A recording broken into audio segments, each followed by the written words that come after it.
Parle-nous maintenant de ce rosé que tu as choisi de déguster aujourd'hui. Alors, aujourd'hui, j'ai décidé de vous présenter. Regarde, je vais sortir ma bouteille. Je vais faire la même chose. Voilà, tout à fait.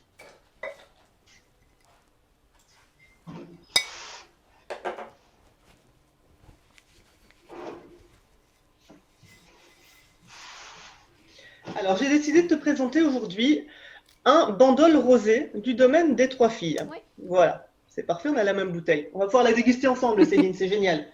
Parfait. Voilà. Ce bandol rosé. Alors, tout d'abord, je voudrais parler un petit peu de l'appellation des vins de Bandol. Est-ce que Oui. tu connais un petit peu ces vins? Est-ce que ça te parle ou pas du tout? Pas du tout. Ok. Pas du tout. Alors, l'appellation des vins de Bandol, pour te donner quelques petites infos là-dessus, alors déjà c'est une appellation qui est proche de chez moi, hein, vu que je suis en Provence, donc je la connais bien. C'est une appellation qui existe depuis 1941 et c'est une des premières appellations qui a été créée en France. Pour la petite histoire, les toutes premières remontent à 1935 avec notamment Châteauneuf-du-Pape. Un petit peu plus tard, on est arrivé en 1941 avec l'appellation des vins de Bandol. Et cette appellation, elle se situe sur un territoire qui est assez petit en termes de superficie géographique. Elle va concerner la ville de Bandol et les communes alentours. En tout, on comptabilise les 8 communes qui composent la zone géographique des vins de Bandol. Donc, c'est vraiment pas étendu. Très clairement, c'est une petite zone qui est perdue dans la Provence. Mais cette zone de Bandol, elle a une particularité, c'est qu'on va y retrouver un cépage bien particulier qui est le Mourvèdre. Comme je te dis, c'est vraiment le cépage emblématique. La proportion de Mourvèdre va être définie par le cahier des charges de l'appellation. Donc chaque appellation en France a un cahier des charges. On va parler donc dans ce cas d'AOC ou d'AOP. Donc AOC, appellation d'origine contrôlée, c'est le terme en Oui. France. AOP, appellation d'origine protégée, et là on va plutôt être sur le terme, les normes européennes. Donc chaque appellation a un cahier des charges qui régit un pourcentage un pourcentage de cépages que l'on doit utiliser. Alors, petit exemple donc, on va parler du bandol rouge, on en reparlera un petit peu plus longtemps prochainement. Pour le bandol rouge, on doit avoir minimum 50% de Mourvèdre et maximum 95% de Mourvèdre, 95%. Donc, ce sont toujours des vins d'assemblage. Notre Mourvèdre va forcément être assemblé soit avec du Grenache, soit avec du Cinsault par la suite.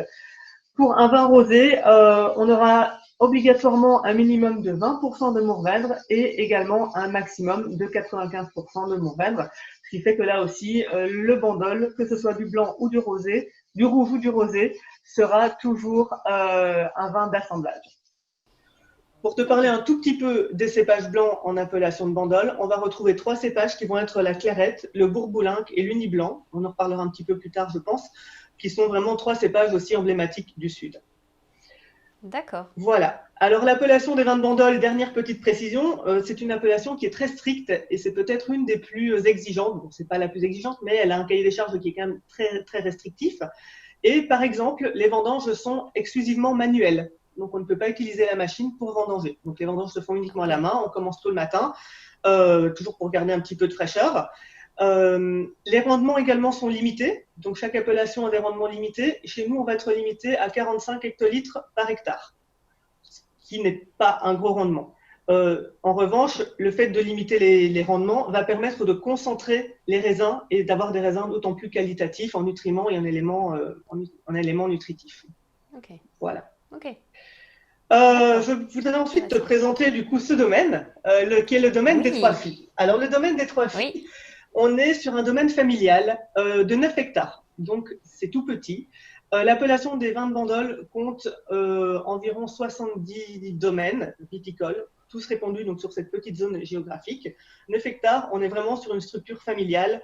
Ça s'appelle le domaine des Trois Filles, c'est très simple, c'est les parents et leurs filles. Voilà. On travaille en famille. C'est ça. Voilà, donc c'est un domaine qui a été créé en 2012. Alors auparavant, les parents étaient coopérateurs et l'aîné des filles, Audrey, a fait toutes ses études dans l'agriculture et le côté milieu viticole et ensuite décidé d'exploiter les vignes que possédait la famille. Et donc, ils ont créé ce domaine en 2012 et ils ont fait leur première vendange en 2013. 9 hectares. Ils produisent à la fois donc du Bandol, du vin de pays également, où on est un petit peu plus flexible, un peu plus souple sur les rendements et sur les cépages, et un petit peu de Côte de Provence parce qu'elles ont quelques parcelles qui se situent sur les côtes de Provence. Voilà, ce domaine alors depuis le début de cette année, possède le label HVE, haute valeur environnementale.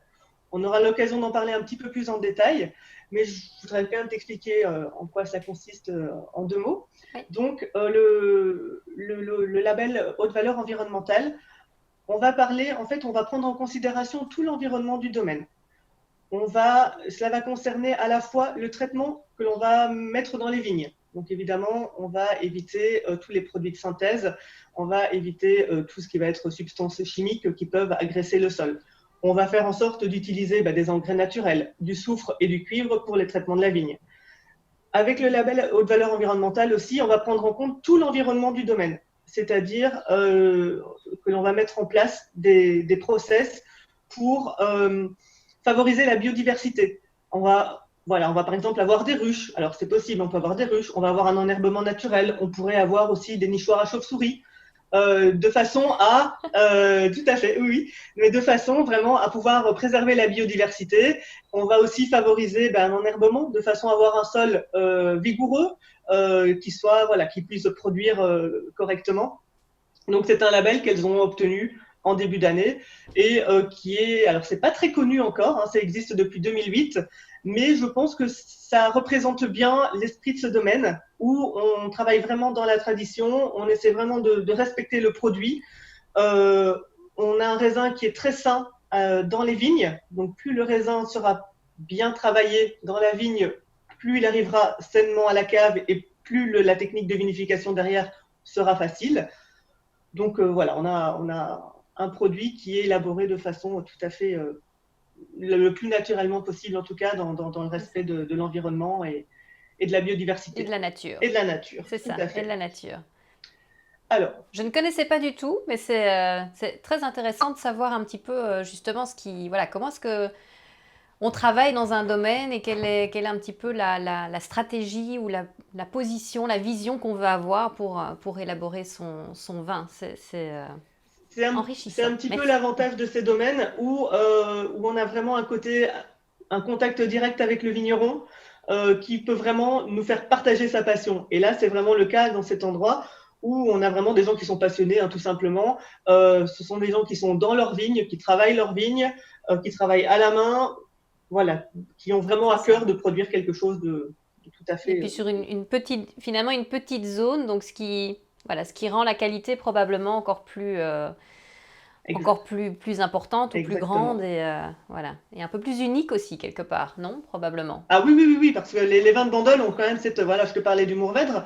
On a aussi, on a une typicité qui est propre au terroir de Bandol.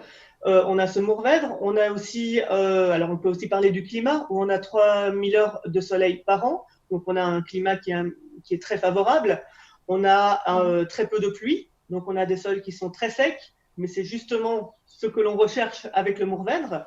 Alors un petit peu de pluie de temps en temps ne fait pas de tort, et on en a de moins en moins, donc parfois ça devient un petit peu problématique aussi. À cet effet, encore une petite parenthèse par rapport à l'appellation des vins de Bandol, l'irrigation est interdite dans l'appellation. Ce qui peut, alors là aussi c'est propre à chaque appellation, on a parfois l'habitude de voir des gouttes à gouttes dans certaines régions de France qui peuvent arroser par petites quantités les vignes quand c'est nécessaire. L'appellation des vins de Bandol interdit toute irrigation. Donc, on laisse la nature faire. C'est ça. Parfois, on en manque un petit peu. Parfois, c'est problématique. Mais on laisse la nature travailler correctement. Ok. Voilà. C'est intéressant.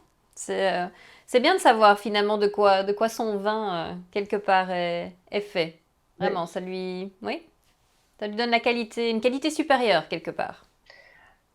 On le déguste ? On le déguste ? Avec grand plaisir. On y va. Alors, tu as ta bouteille, c'est parfait. Oui. Je vais l'essuyer un petit peu. Profitons-en peut-être, tant qu'on ouvre nos bouteilles. Oui. Voir comment est-ce qu'on ouvre le mieux une bouteille de vin. Quelle est la meilleure façon de procéder ? Alors, bon, tout d'abord, le matériel. On a Oui. tous un tire-bouchon à la maison.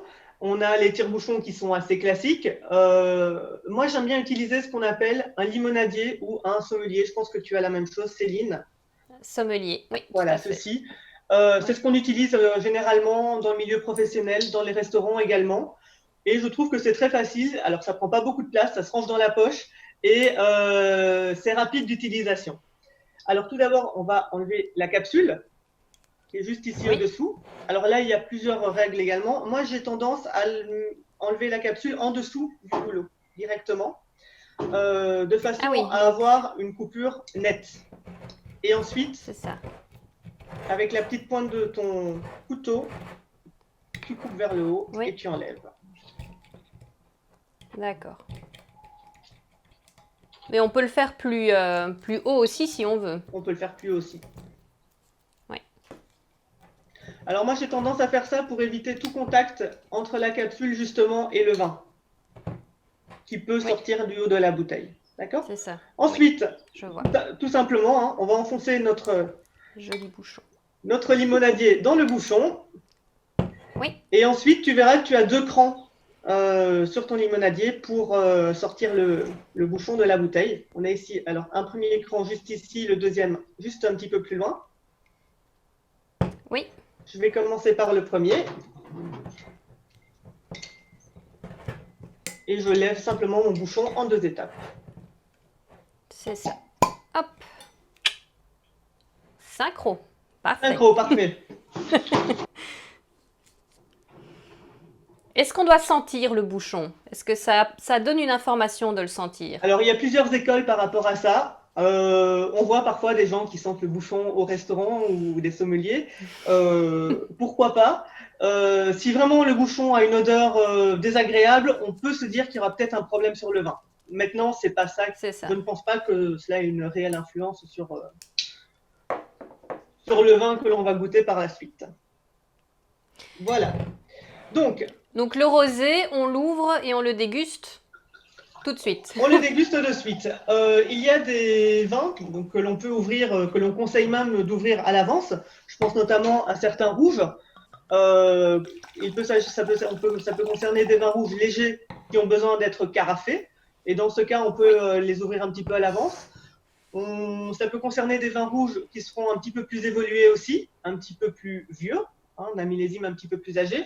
Dans ce cas, ça peut être aussi bénéfique de les ouvrir un petit peu à l'avance. On parlera plutôt de décantation, on en parlera plus tard. Mais au contact de l'oxygène, du coup, le vin pourra mieux s'exprimer et les arômes pourront mieux ressortir. Sur un vin oui, rosé, on le boit frais, bien évidemment. On ne met pas de oui. glaçons dans son rosé. Et Non, par contre, on l'ouvre au moment de la dégustation. c'est ça. Ok. Pas besoin de le mettre dans quoi que ce soit. Bouteille, verre, tout de suite. Oh, bouteille verte et ce sera très très bien. Tout à fait. Par contre, après, on remet bien la bouteille au frais. C'est ça. Alors, est-ce que tu as ton verre, Céline? Alors oui, j'ai mon verre. Voilà, Parfait. Et tu j'ai es mon servi. verre. Alors, tout d'abord, Oui, on va d'abord regarder la couleur. Donc, tout à l'heure, on parlait oui, de la couleur, de l'intensité lumineuse. Donc là, on est oui, sur. Alors, pour te parler un petit peu donc, de cette méthode de vinification et de ce rosé, on est sur un pressurage direct. Donc, c'est-à-dire que là, les vendanges se font donc à la main, au domaine des 3 filles. Dès que le raisin arrive, on vendange en petites caissettes. Alors ça, c'est aussi une particularité alors de ce domaine, mais ça se fait beaucoup sur Bandol et même dans d'autres régions. Hein. On va vendanger uniquement dans des petites caissettes de façon à limiter la quantité de raisin dans la caisse. Moins on aura de raisin, moins on aura d'écrasement et donc de libération de jus. L'idée étant vraiment de préserver le raisin. On va vendanger donc le matin, on emmène le raisin directement à la cave. Là, on va séparer la rafle, donc le petit morceau de bois qui retient toute la grappe des baies. Et ensuite, les baies seront refroidies pendant plusieurs heures de façon à ce qu'elles soient bien fermes. Cela va intensifier les arômes et cela va aussi stabiliser la couleur. Quand nos d'accord. raisins seront bien frais, on va le presser directement, donc un pressurage direct, dans un pressoir pneumatique qui va presser donc tout doucement notre raisin de façon à en extraire à ce moment-là un jus de raisin. Ce jus de raisin va partir dans une cuve de fermentation, comme on l'appelle. Hein. Ce sont les cuves inox que l'on voit souvent dans les caves. Et la fermentation va se dérouler à une température comprise entre 10 et 14 degrés. Ça va être important. La maîtrise de la température est très importante pour l'élaboration de chaque vin, en fait, de chaque couleur, que ce soit du blanc, du rosé ou du rouge, mais les températures ne seront pas les mêmes selon la couleur et le vin que l'on veut élaborer. Donc, on va maîtriser la température, le vin va fermenter et on va obtenir ce bandol rosé. Ce bandol rosé, il est composé à 60% de Mourvèdre, notre fameux cépage roi de Bandol. Et il est également assemblé avec 20% de Grenache et 20% de Cinsault, donc qui sont les deux cépages que l'on retrouve dans l'appellation. Okay. Donc pour la couleur, effectivement, alors on a une couleur qui est quand même un petit peu soutenue, je ne sais pas si tu le vois bien. Voilà, on a un petit rose un petit peu saumonné, mais avec une petite intensité tout de même. Oui. Alors ça reste relativement pâle, mais il y a quand même une intensité colorante. Oui. On pourra le sentir. Alors, on va faire ce qu'on appelle le premier nez. Donc, le premier nez, c'est directement quand tu verses ton vin de la bouteille. On a souvent tendance, alors on voit souvent cela, on a souvent tendance à directement remuer le verre. Le premier nez, on ne va pas remuer le verre tout de suite. On va juste sentir le vin comme ceci. Et là, on va avoir les premières impressions. Alors, que sens-tu, Céline? Des agrumes. Des agrumes, oui. Est-ce que c'est intense? Est-ce que c'est léger? Quelle intensité ressens-tu d'un point de vue aromatique? Au niveau de l'intensité, c'est soutenu, mais pas fort non plus. Ça ne prend pas le nez. Tout à fait. Mais il y a un parfum malgré tout. Enfin, je veux dire, c'est bien présent. Tout à fait. Là, effectivement, moi, les notes d'agrumes, je les ai aussi. J'ai des notes un petit peu de fruits jaunes aussi, peut-être un petit peu exotiques, des choses comme ça. Alors, c'est léger, hein, c'est subtil. Et effectivement, on a une intensité au nez qui est quand même relativement présente. Oui. Ensuite, on va aérer notre vin. Donc, dans ce cas, on va le remuer. Alors, on tient le verre. Regarde, tu tiens le verre par le pied, de façon... Non, c'est pour éviter de réchauffer le vin si on le tient trop haut. Ah, voilà, oui. Voilà. Oui. Alors, une petite technique, Céline, si tu veux pour remuer... Comment sortir, oui. Tu poses ton verre directement sur la table et tu le remues sur la table. Voilà. Ça, c'est mieux. Alors, en faisant cela, tu vas introduire de l'oxygène, de l'air dans ton verre, dans ton vin. Oui. Et plus tu vas l'aérer, plus tu vas voir les arômes évoluer. Est-ce que tu vois la différence? C'est plus fort, effectivement. Tout à fait. Alors, les agrumes se précisent, j'ai envie de dire. Exactement. On reste sur les mêmes notes aromatiques au nez. En revanche, elles s'intensifient et voilà, on monte en intensité aromatique. Ça, c'est le contact de l'oxygène avec le vin qui va produire cet effet-là. Ok. Ça va faire ressortir les arômes et ça va vraiment exploser au nez. Oui. Oui. Ensuite, on va le goûter, tout simplement. D'accord.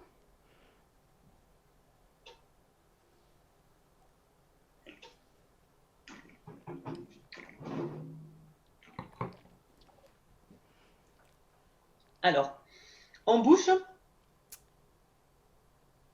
moi j'ai quand même quelque chose de très explosif. Là, oui, c'est ce que j'allais dire. Voilà. Effectivement, ça prend tout de suite au niveau du palais. Alors déjà, lors de la dégustation, j'ai aussi tendance à aspirer un petit peu de vin. On voit parfois ça.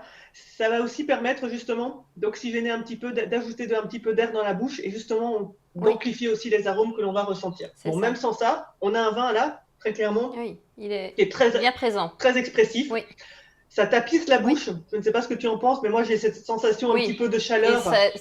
Oui, complètement. Et ça descend dans la gorge et ça. Oui. Ça tapisse, c'est chaud. Ça vient du Mourvèdre. On en revient toujours à notre cépage, le Mourvèdre, qui va donner, que ce soit sur des rosés ou sur des rouges, le Mourvèdre nous donne des vins avec de la structure, avec du caractère, avec de la personnalité. Il y a de la complexité aussi dans les arômes. On sent, alors on retrouve nos notes d'agrumes. Moi, j'ai toujours cette note de fruits exotiques qui est un petit peu plus intense maintenant aussi. Tout à fait. Après, il y a une continuité. Ce qui est intéressant aussi de voir, c'est qu'on a une continuité dans les arômes que l'on a sentis au nez et en bouche. Mhm. Parfois, c'est pas le Oui, cas. Parfois, on peut avoir des choses qui sont complètement différentes, un premier nez complètement différent de la sensation perçue en bouche derrière. Donc là, on a une jolie continuité. Malgré tout, on a cette complexité, mais on a aussi de la fraîcheur en bouche et on a aussi oui, de l'acidité. Je ne sais pas si tu l'as perçu. oui, oui, oui, L'attaque, elle est assez franche. Quand tu le prends, la première gorgée, tu as quelque chose d'assez. Voilà, c'est franc oui, en bouche, c'est vif. c'est clair. Oui. Et l'acidité est également importante justement dans le vin. Là, ça va surtout concerner les blancs et les rosés, mais ça va permettre d'avoir aussi un vin bien équilibré. Si l'acidité est bien présente, avec la fraîcheur, Mhm. avec les arômes, on va avoir un vin qui sera bien fait, bien élaboré, et on aura un bel équilibre en Oui, bouche justement. c'est ça. Voilà. Est-ce que c'est possible que je sente d'autres notes Bien en sûr, plus des agrumes? bien sûr.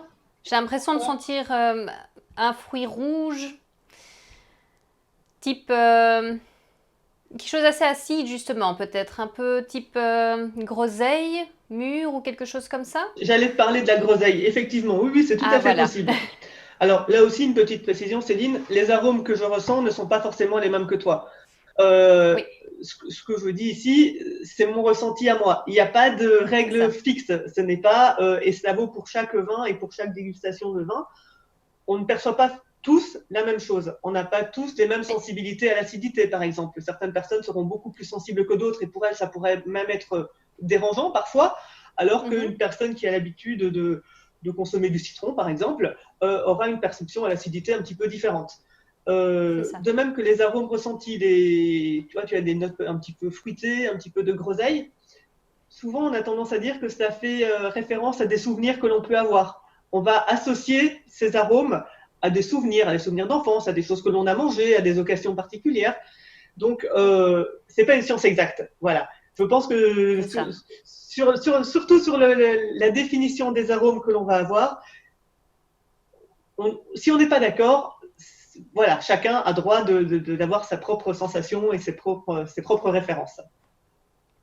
C'est bien. Il n'y a pas de mot juste ou de dégustation Il n'y a pas de mot juste, unique. voilà, c'est ça. Si tu continues, regarde un petit peu maintenant, le vin a déjà été oxygéné. Oui, Et si tu continues à le sentir, tu verras qu'il va encore continuer à oui. s'intensifier. Mhm. Et c'est justement ce qui est intéressant. Ah oui. Oui, c'est d'autres notes qui...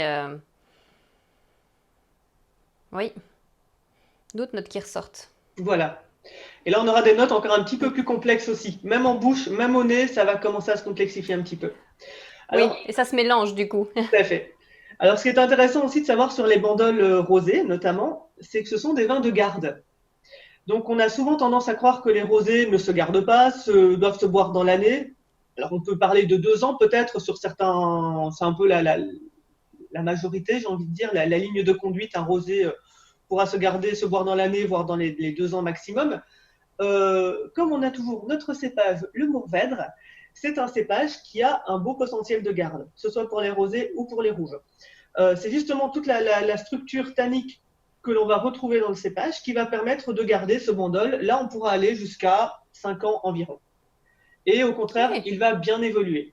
Alors, le bandol, moi, je le préfère sur un repas. On n'est plus sur un repas, un vin de, voilà, un vin de, là, c'est un vin de gastronomie. Alors, on peut le boire à l'apéritif pour commencer, mais en revanche, je pense qu'il accompagnera très bien un bon plat méditerranéen, un bon plat un petit peu travaillé, des plats exotiques, ça marche super bien. Voilà, c'est Mhm. plus un vin de gastronomie, de D'accord, repas que l'on peut garder, plus que, voilà, on a un peu plus de complexité, c'est ça. plus qu'un vin léger. Ok, d'accord. Très très belle découverte. Voilà, Très très chouette.